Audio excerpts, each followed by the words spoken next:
This is where I grew up, in southern Alberta, on a fourth-generation grain and cattle farm. What we do here is we're in the business of feeding people. We grow and raise food that ends up on the plates of people around the world. It's a passion of my family and many others like ours. We've been doing it for decades. 3, 2, 1, go. Ian Bexton for the Counter Signal here at the McDougall Centre in Calgary, Alberta. As a journalist, I learned really quickly why things were becoming so hard for families like mine. Politicians around the world were meddling with things, playing with policy and passing legislation that they didn't really understand, but it sure felt good. People like Klaus Schwab, Justin Trudeau, Mark Rutte decided that farms were in fact the culprit behind climate change. This started in Sri Lanka and spread around the world to the Netherlands, Canada, Ireland. Most Western democracies are now implementing policies that are focused on destroying farms, all in the name of stopping climate change. How dare you! There is a dire warning tonight about a greenhouse gas called nitrous oxide. It has hundreds of times more warming power in the atmosphere than carbon dioxide. It comes from the nitrogen in agricultural fertilizer, which is used around the world to increase crop yields. Now, is there any science behind this? What do the scientists and the experts say about nitrogen? What it does to the environment, what it does to the food supply, and what would happen if we just stopped using it? Economic crisis has deepened since last year, and one of the major reasons for this downfall is organic farming. 6 months after their dramatic decision, the government lifted the ban. By then, the country was already in its worst economic crisis since its independence 70 years ago. If Trudeau does this, what will happen to Canadian agriculture? Well, I think Trudeau's banning fertilizer to that degree because he spreads enough himself. My name is Ian Bexton, and this is Starvation Policy.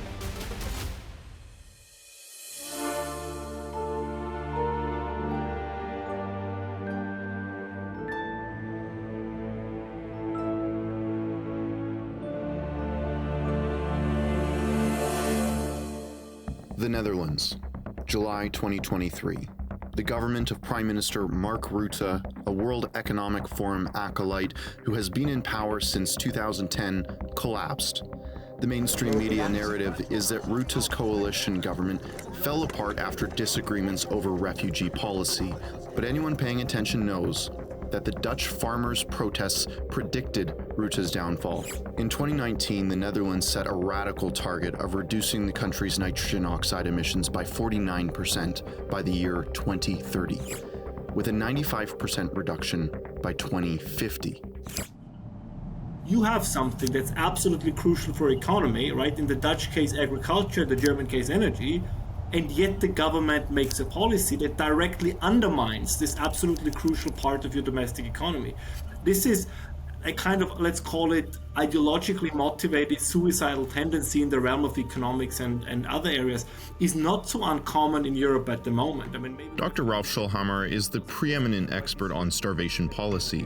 All of that and more is Ralph Schulhammer, Professor of Political Science at Webster. Frequently featured on major media outlets, he critically examines the self-crippling policies of European governments.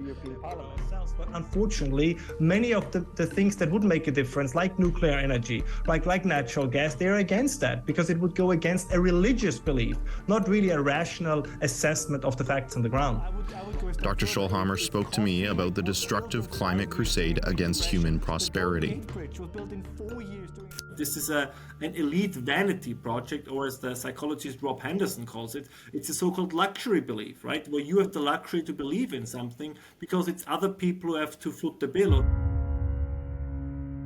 If you make $200,000 or pounds a year, it doesn't matter if your steak is slightly more expensive. But of course, if you make significantly less, then you have to cut back on certain things. And we see this, by the way, the Wall Street Journal had a very interesting report that people in Europe are cutting back on, on milk, on meat, and these kind of things. And that's not because all of a sudden everybody wants to be a vegetarian. It is because these things have become significantly more expensive.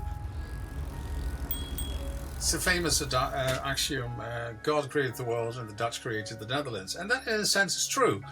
Dr. Hanekamp is a distinguished scientist in the Netherlands, known worldwide for his extensive research and publications on nitrogen and agriculture. Dr. Hanekamp says the fertilizer reduction policies in Western countries are some of the strangest public policy he's ever seen in his life. We have created our own surroundings by all sorts of techniques. So nature is what we design. It's a designer nature. And that has a price tag, both in investments from taxpayers' money and in terms of the results of that policy is simply reducing production.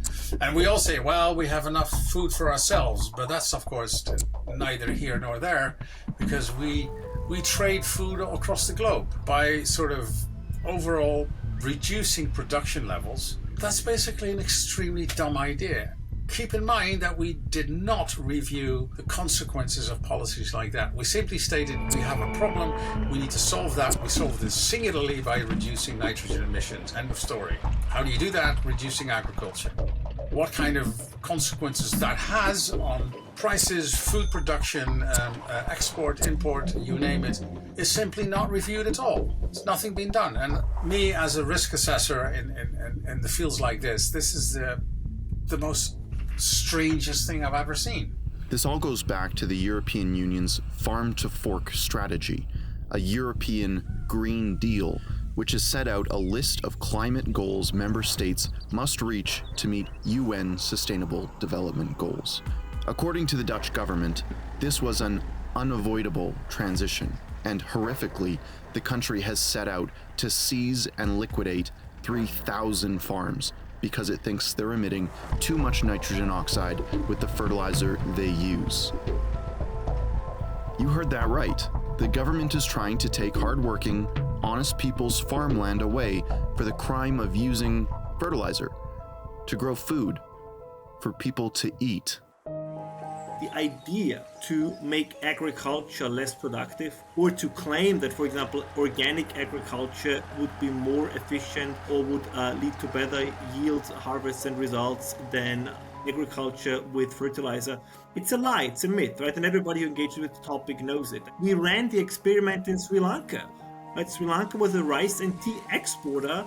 Then they went all organic, no fertilizers, and they had to import food, of course, at eye-watering prices, which meant significant decreases in living standards for their population and basically a collapse of their economy. So this is not that we are just guessing this, or that, as some people say, well, we haven't tried it. Oh, no, we have tried it. We know it doesn't work. So I don't understand why we have to kind of go over this again and again and again. Because, as I said before, some people are such committed ideologues that reality simply doesn't matter for them. But for most people, and hopefully for most politicians, at some point it will matter again.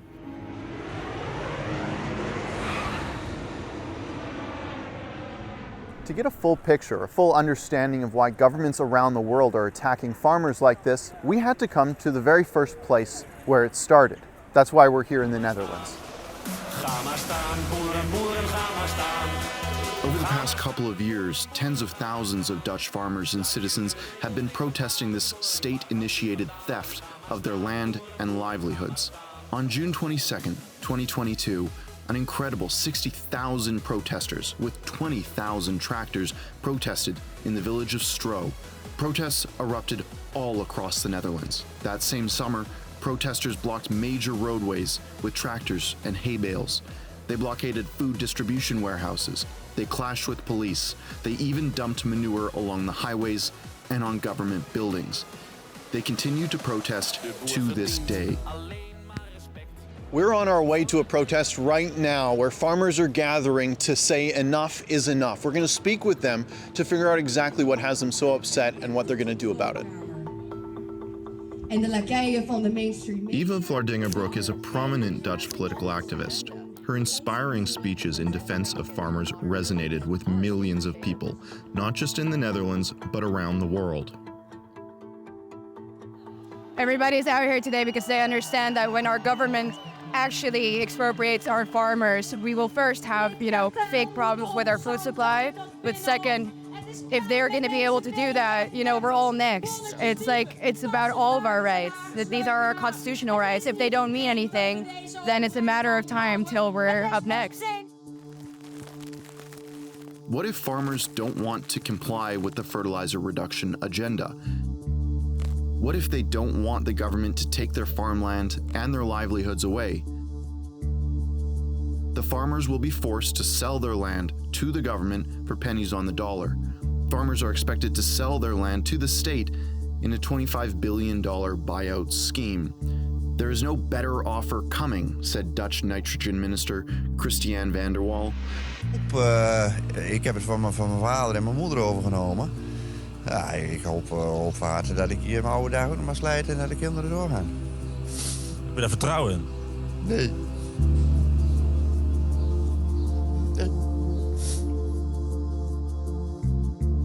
In addition to the growth of food, the Netherlands also wants to cut the livestock population by 30% because they themselves also emit nitrogen. People have to resist. We do resist. Geert Wilders is a prominent Dutch politician. Very recently, his party has claimed the largest number of votes in the November elections of 2023. I asked him whether what is happening is unique to his country or if it's more of a global phenomenon. Yes, of course. It's the leftist agenda of both Trudeau and Rutte. They are of the same side of the same coin. They are both leftish liberal politicians who believe in environmental issues, that those are more important than the issues of our history of farmers, that the Netherlands, the Holland would not even exist without those farmers and fishermen. And they are now politically beaten away. You know, they have to be gone according to their environmental and nitrogen agenda. This is totally ridiculous. The expropriation of the farms is what's so shocking to people in Canada because, you know, in Canada, Justin Trudeau is reducing the amount of nitrogen farmers are allowed to use, but he hasn't gone so far to take away farms. So I think that's a matter of time, by the way, because they started out that way in here as well. We're a pilot country, and we're an easier pilot country, I think, than Canada, because we are much smaller. So if they can do it here, you know, and this is a war of attrition. This has been going on for years now. The fight that these farmers are fighting is the same fight that farmers in Canada will be fighting. This is ground zero. The protests mounted by the Dutch farmers are reminiscent of Canada's Freedom Convoy protests in the winter of 2022, where we witnessed solidarity among workers and truckers standing up against government overreach and vaccine mandates. Politics have been shaken up by these protests. In Canada, Conservative Party leader Erin O'Toole was ousted for being too weak and not vocally on the side of the Freedom Convoy truckers. In the Netherlands, the farmers' citizen movement, known as the BBB Party, won 16 out of 75 seats in a historic 2023 Senate election. The Dutch farmer protests directly triggered the resignation of Agricultural Minister Henk Staghouwer. Well, the Dutch farmers drew a lot of inspiration from the way that you showed Trudeau who was boss, you know, with the truckers. So they're like, we're brothers and sisters in the same fight against the globalist agenda. So I think people realize that, and our flag obviously is turned upside down because we want to signify that we are a nation in distress, which we really are. Attacks on farmers are happening all around the world, not just in the Netherlands. It's happening in Canada as well. The very farmers that put food on our table are under attack. We're just on our way to a potato field here in rural PEI, where we're going to learn exactly what starvation policy is going to do to the potatoes in the ground and the food that gets put on the plates of everyday Canadians. You know, you can change the color of your house, but you just can't change something that's stupid. Meet Alex Doherty from Skyview Farms. He owns and operates one of the largest potato farms in the country, and like most farmers do, tells it to me straight, without any sugarcoating. Well, what do you think? Like, there's 8 million people a month going to the food bank. What's he want? 12 million? When's he going to be happy? When there's 14 million starving to death? Like, he's like... Do you think it's intentional, what they're doing, or do you think that they're really just, like, incompetent? They think that food originates at the grocery store? Trudeau probably does. Like, take a look at him now. He grew up with a golden spoon up his ass. Like, never worked a day in his life. Like, wouldn't know what work was. When I'm confronted with the options of conspiracy, and stupidity. In most cases, I would argue it's stupidity. But that does not mean that there isn't, let's say, conspiratorial element to it, right? I mean, it's enough if you have 5 smart people who can convince, 95 stupid people to go along with the program. It's still mostly stupid people, but in the end, it's the 5 smart ones that call the shot. There is a dire warning tonight about a greenhouse gas called nitrous oxide. It has hundreds of times more warming power in the atmosphere than carbon dioxide. It comes from the nitrogen in agricultural fertilizer, which is used around the world to increase crop yields.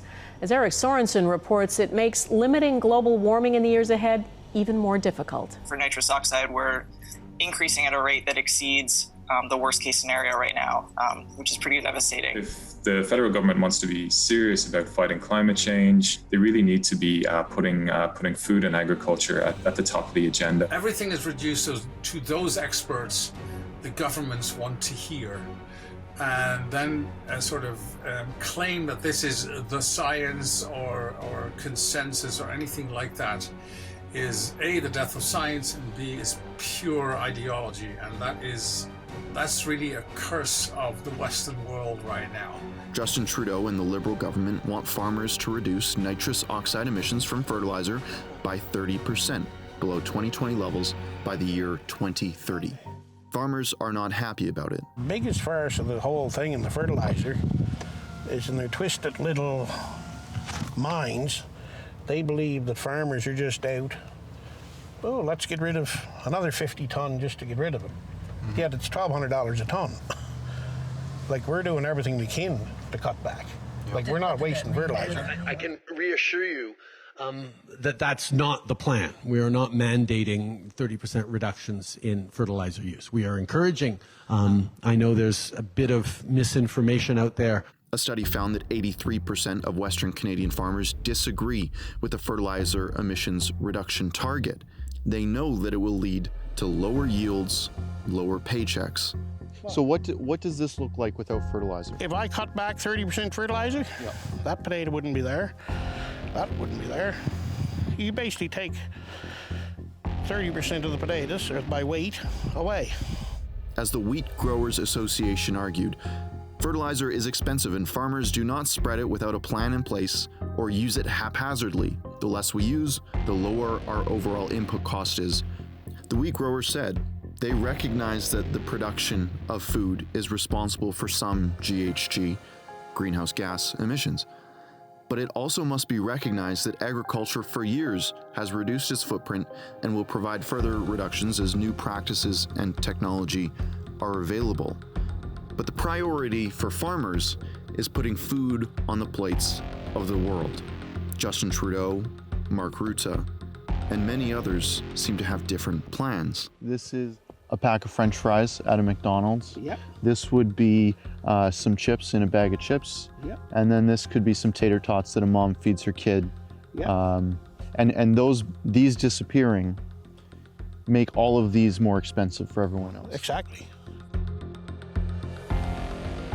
So if you reduce the use of nitrogen in agriculture, yeah, you will reduce crop production as such. The thing is, though, that and this is a typical expression of what happens in wealthy countries like the West, Canada, Western Europe, the United States, is that we seem to have a surplus of almost anything, and by simply stating, let's reduce this because we don't need this, we sort of forgot where we came from. If Trudeau does this, what will happen to Canadian agriculture? Well, I think Trudeau's banning fertilizer to that degree because he spreads enough himself. If he cuts back our fertilizer use, and we have 30% no matter what the crop, well, it's shake hand that still gets enough to eat, but somebody's not going to eat. According to a report authored by Professor Laramie at the University of Calgary, the farming industry has high production costs and low sales prices, which means margins are tight. Farmers aren't really cashing in on feeding the planet. That's grocery stores. Farmers are just getting by. And we got to get a certain amount of potatoes per acre to justify our cost, because their cost is insane.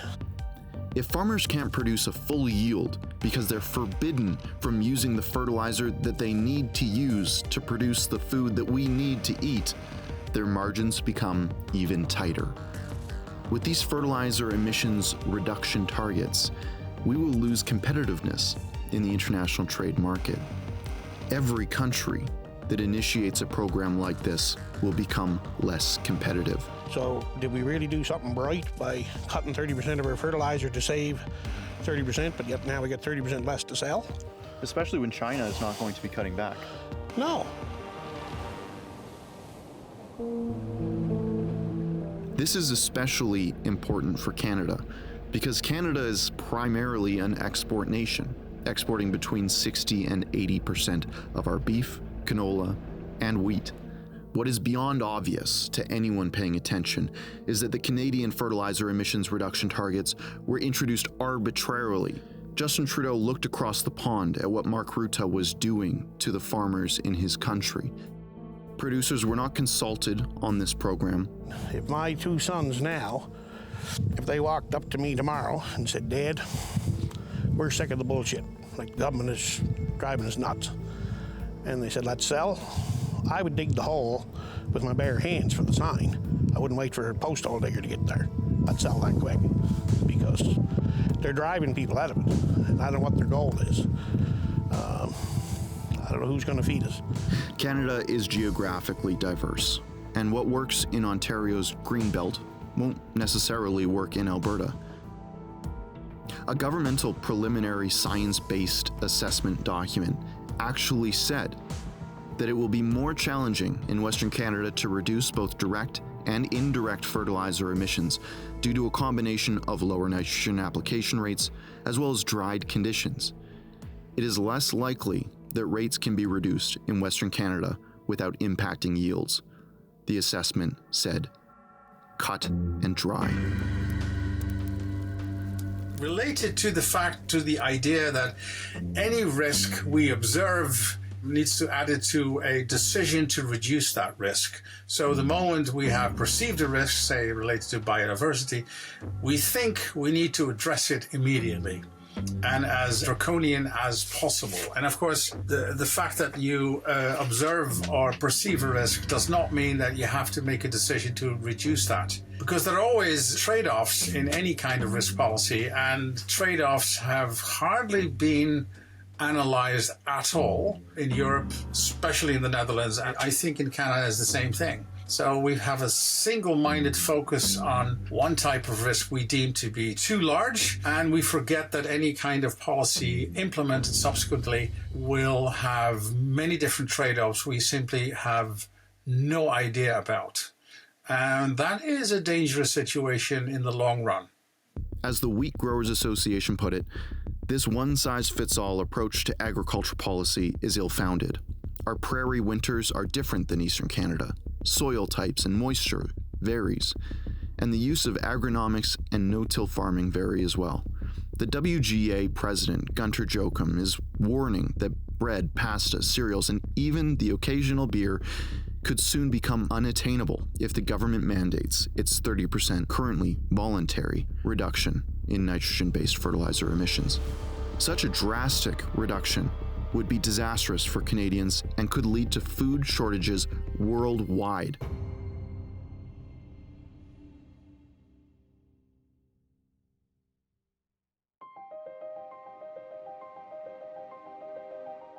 Even if I believe that at some point a return to normalcy and reality will happen, the further we deviate from it,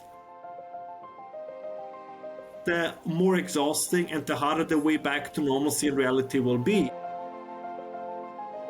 On that way, it will entail suffering, higher prices, inflation, decreases in living standards for the people who are affected by it. So I'm optimistic on the long run, but the question is, how long is that long run going to be? And I hope it's rather shorter than long.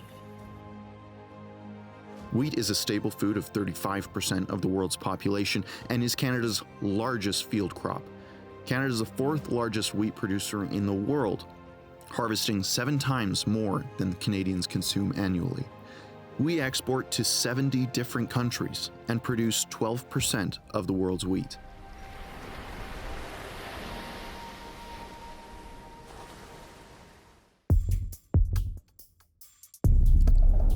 Ultimately, the real scam here is that there's no scientific benchmark to measure fertilizer emissions on a farm. There's no way to measure these outputs in a reliable way. That means that the emission figures are based on guesswork that is haphazard and ripe for abuse from those who have direct interests in the environmental movement and scoring ideological points. The government, the ministries already have a policy perspective, and they only need those policy reviews, scientifically or otherwise, which are in line with what they already want. And I don't play that game. For one, the idea of emission reduction is highly mathematical. Models are used because emission measurements are quite difficult. The precision of these models are absolutely terrible. But we still base our policies on models because that's the only thing we have. And that, again, comes into play the idea that perceiving of risk is not the same as a decision to reduce that risk. And we sort of have forgotten that axiom, and we run around basically like a bunch of fools to try to reduce the risk we have not really a good grasp of, both in terms of measurements, both in terms of modeling, but also the long-term consequences of this approach itself for food prices, food production, export of food, and so on and so forth. Canada's chief science advisor, Mona Nemer, said it herself. She's never been asked to prepare a government report on the impact of these reduction targets, and its possibility that we'll have to decrease food production to meet those targets. Has the government asked you to produce any scientific reports or advice on the impact that reducing fertilizer emissions by 30% would have on Canada's food production? The short answer is no, not on that particular topic. So you have not personally seen any scientific reports or studies to suggest that the government's 30% fertilizer emissions target can be met without decreasing fertilizer or food production, correct? You haven't seen any science on that. You have not seen any science on that. Well, I haven't seen any report on this. We're talking a lot about nitrogen fertilizer here, but we can't ignore the carbon tax, another version of starvation policy. Under the Trudeau government's 2030 emissions reduction plan, the federal fuel charge is set to rise from $65 per ton of carbon dioxide in 2023 to 2024 to $170 per ton by 2030. With the current carbon tax model, a 5,000-acre farm could soon see taxes of over $150,000. This will compromise the farm owner's ability to make a profit, let alone continue to exist, and will make food even more scarce, more expensive, and more unattainable. The Netherlands and Canada aren't the only countries affected by climate alarmist elites who are interfering with the food supply. In Ireland, government memos obtained by a Freedom of Information request revealed the Agricultural Department wants to cull 200,000 cows over a 3-year period to reduce the country's greenhouse gas emissions by 25% by 2030. Ireland intends on being a net zero emission country by 2050 in line with what the United Nations wants. That means farmers would have to massacre about 65,000 cows a year. Ireland's Department of Agriculture has since tried to downplay this dire situation, saying that the paper was a modeling document. It's quite alarming that the Irish state would even think of doing this. One, because dairy farming is Ireland's largest native industry. Herman Kelly is a passionate Irish politician and journalist, widely respected for his strong advocacy on national sovereignty and his critical insights into European Union policies. He talks to me about how much the European Union is committed to destroying farming in Ireland. The EU has the bullseyes on the farmers' back at the moment, and they seem to be out and ready and keen and able to destroy rural Ireland and farming in general. Picture the pastures of Ireland. There, cattle outnumber people and animals account for over 37% of CO2 emissions, something that needs to come down if the country wants to meet its climate goals. But many farmers say that meeting targets could drive them into bankruptcy. The Irish farmers, I about will see, to organize to protest the ideas that over the next couple of years they have to kill 200,000 cows because of their methane emissions, which of course it has no impact on the global climate. No matter how many cows there are in Ireland, it's only going to drive up food prices in Ireland, because if you have fewer cows, you have of course also less of everything that comes from that kind of agriculture. According to Ireland's Environmental Protection Agency, the agricultural sector was responsible for about a third of the national greenhouse gas emissions in 2021. They say this came mostly from methane in livestock and nitrous oxide from the use of nitrogen fertilizer and manure management. So their solution is to kill the livestock, kill the cows. What will people eat if staples like cream, milk, cheese, yogurt, and meat become inaccessible, unavailable, non-existent? These federalist fanatics will stop at nothing to get more power and to get control, and they're happy to destroy rural Ireland farming and food security. They're talking about killing 200,000 dairy cattle, and well, people still need milk. So are they talking about importing the cattle from Latin America? And why should something so important be handed over to unelected, unaccountable bureaucrats in Brussels who we didn't elect and who we can't get rid of? Never in a million years would I have figured they would come up with something like this. Christine Anderson, a member of the European Parliament from Germany, rose to prominence when Canadians noticed her scolding of Prime Minister Justin Trudeau in the European Parliament. Please spare us your press. She gives her take on what the leaders of today are up to. It's very frustrating, and I really don't understand why the vast majority of people, they don't get it. They just don't get it. They keep coming up with all kinds of explanations as to why the government is doing this, that, and the other, rather than asking the government, what the hell do you think you're doing? It doesn't matter to the Director General of the United Nations how expensive his nightly steak is. He's going to afford it no matter what. But you, your family, your neighbor? Food comes after priority of housing, and food come before money and taxes and all these things as primordial need of humans.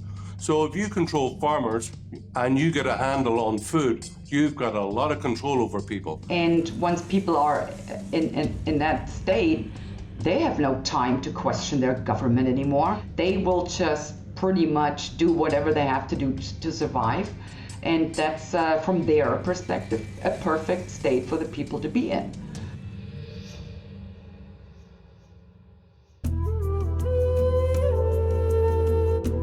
So you'd think that the Netherlands, Canada, Ireland, and every other Western nation would have learned from the devastation that took place in Sri Lanka, aka the Democratic Socialist Republic of Sri Lanka.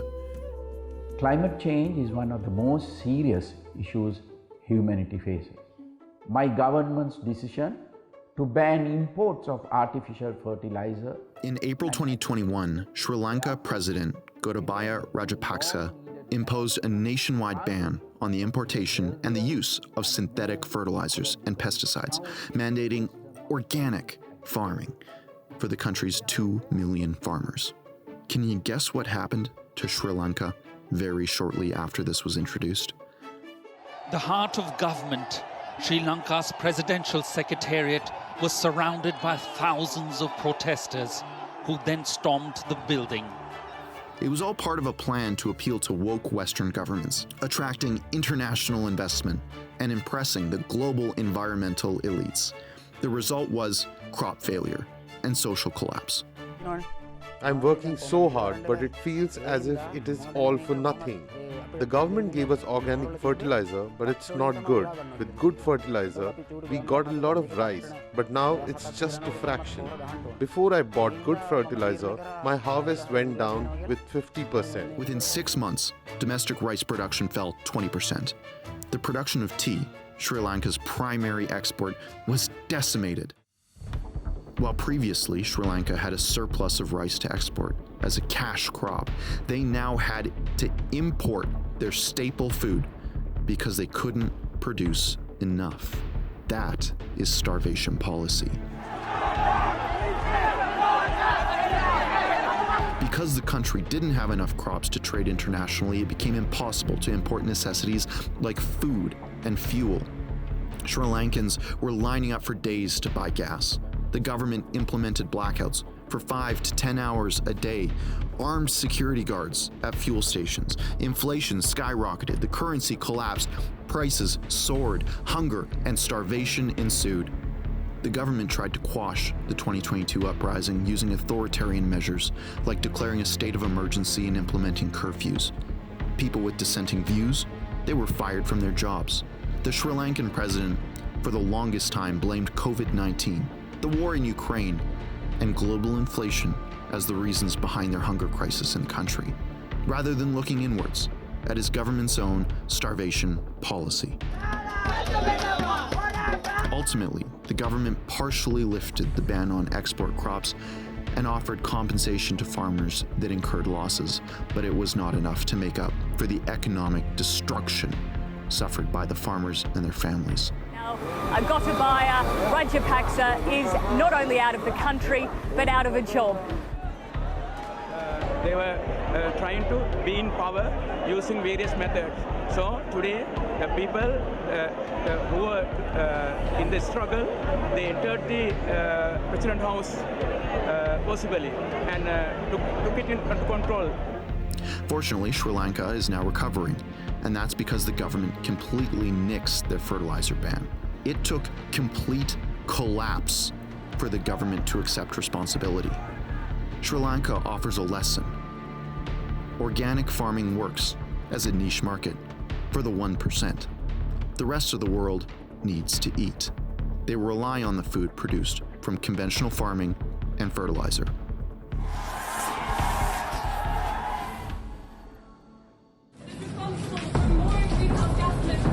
Climate alarmism may very well lead to starvation. Corrupt, short-sighted, virtue-signaling politicians want to hit their climate targets, even if it means that people become nutritionally deprived.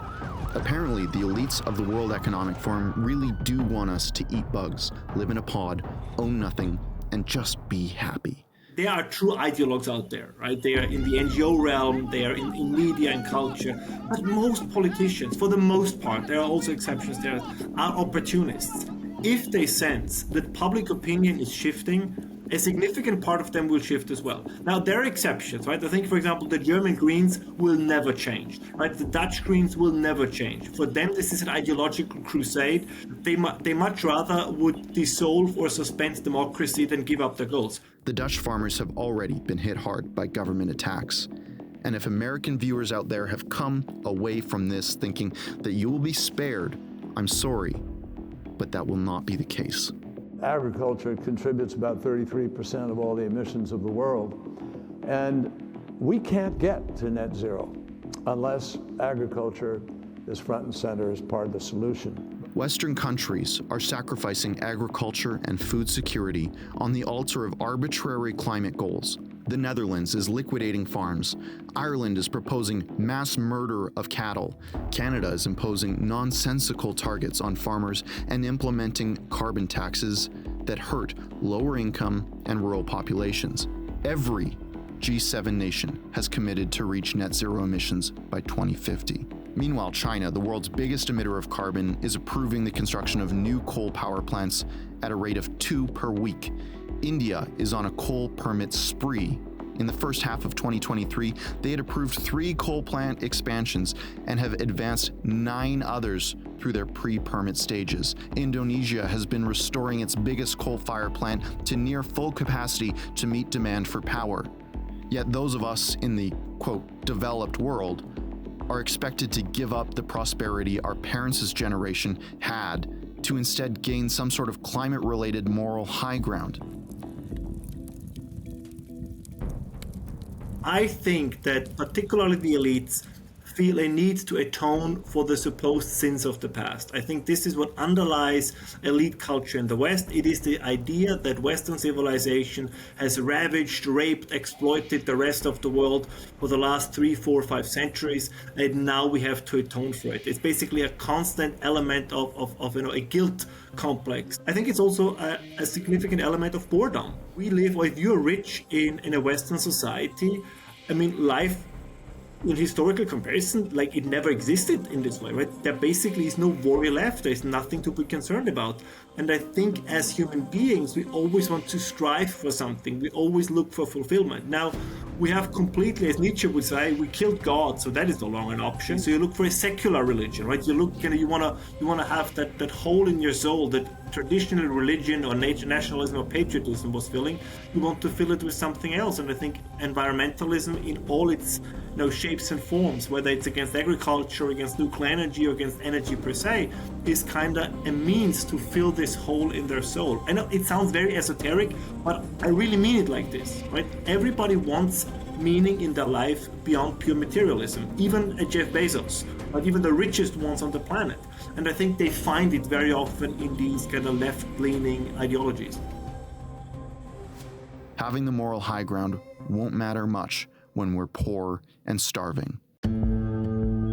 Decreasing the carbon footprint of those in the West while allowing people in poorer countries to increase their standard of living is actually a goal of the degrowth movement. Degrowthers mostly reject the notion of sustainable development because they view development as inherently unsustainable. Degrowth takes the philosophical approach that economic growth is harmful to the earth, so we need to settle for less. The West has grown too big to be sustainable. Thus, wealth must be redistributed worldwide. According to James Lindsay, this is the controlled demolition of Western civilization and the newest branding of communism. 14 U.S. cities have signed on to the C40 Cities Initiative, which is a collective of nearly 100 municipalities worldwide whose mayors have agreed to cut emissions by 2030 in line with the globalist UN targets. According to C40, emissions from urban consumption of food, clothing, and building materials in high-income cities must be reduced by 2/3 in the next decade to, quote, avert the climate crisis. C40 suggests that you and I should be limited to 3 new items of clothing per year. We should only be entitled to 1 short-haul flight, less than 1,500 kilometers, every 3 years. In addition, private car ownership should be totally eliminated, and you guessed it, plant-based diets will be promoted, and our consumption of meat and dairy must be sharply reduced. But wait, there's more. In the UK, a government-funded university research program called UK Fires is, quote, uncovering the lowest risk path to zero emissions prosperity in the UK by 2050. A commitment to zero emissions by 2050, quote, requires that we refrain from eating beef and lamb, and also means that leather goods such as belts, shoes, well, they're completely out of the question. By the way, all airports, they need to close. It really comes down to a pretty simple dynamic. Politicians around the world are telling you and I that we just need to live off of less. We need to do less. We need to produce less. We need to fly less, even if our families live far away. We need to give up jobs in the agricultural or energy sectors, even if those jobs provide for our families and give us purpose, all in the name of their climate crusade. We are expected to eat less meat, poultry, beef, dairy, and substitute it for packaged, pre-prepared garbage alternatives. Some joke about Klaus Schwab wanting us to eat bugs, and it's a bit of a joke, but really it isn't, and they mean it. They say it is because these chickens and our cows pollute too much. In reality, what they do create is food for people to eat. And I think that we know what the pollution is that they're talking about. The pollution is us and our lives. They want less of them on this planet, and they will do whatever it takes while they continue to dine on filet mignon, fly around to Davos, London, New York, and around the world on their private jets. They will continue to live off of our dime, the taxpayers' dime. while they tell us that we need to stop living the lives that we've spent so long building.